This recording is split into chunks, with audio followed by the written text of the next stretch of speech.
Everyone's talking about energy and data centers, but almost no one's talking about natural gas being on the rise as a go-to option for prime power and forward-thinking data centers.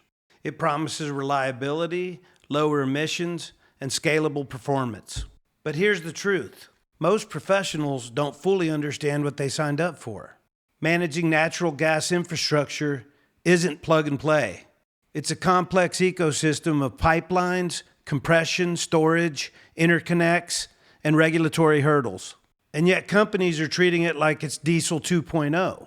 They're doubling down on legacy approaches, building rigid systems based on outdated assumptions with long-term contracts and inflexible infrastructure. The result? Massive future cost, not just in dollars, but in missed opportunities, limited flexibility, and stranded investments. Natural gas isn't the problem.